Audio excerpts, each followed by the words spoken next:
Vidya let's learn ચાલો ભણીએ।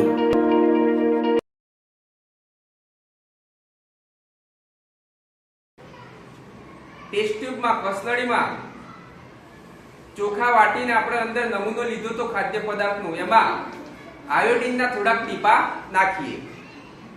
એમ પકડી રાખ। ડ્રોપરની મદદથી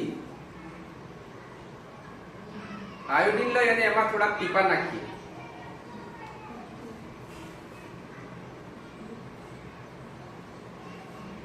તો એમાં શું થાય છે એ આપણે જોવાનું છે। જુઓ, ભૂરો કાળો રંગ થાય છે, કાળા જેવો ભૂરો રંગ નીચે દેખાય છે। જુઓ, નીચે ભૂરા જેવું વાદળી જેવું દેખાય છે અને કાળાશ પડતો રંગ થાય છે, ભૂરો કાળો રંગ થાય।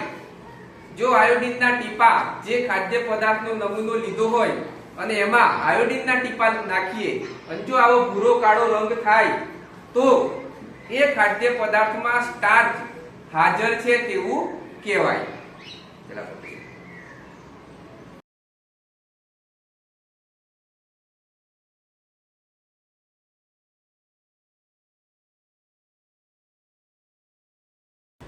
બીજો જે આપણે લીધો છે નમૂનો ખાદ્ય પદાર્થનો, એમાં આજે કોસ્ટિક સોડા છે, સોડિયમ હાઇડ્રોક્સાઇડ નું દ્રાવણ જે બનાવીને કસનળીમાં લીધું છે તે આપણે ટેસ્ટ ટ્યુબમાં નાખીએ।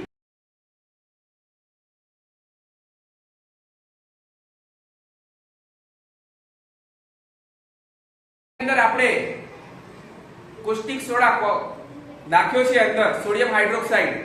હવે એમાં 2 કે 3 ટીપા કોપર સલ્ફેટના નાખવાના છે, 2 કે 3 ટીપા।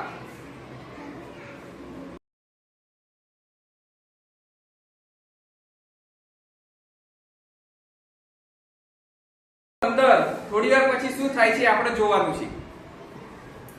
રંગ પરિવર્તન અંદર દેખાય છે, અંદર રંગ દેખાય છે, જાંબલી જેવો રંગ થઈ જાય છે, એટલે કે એમાં પ્રોટીન હાજર છે।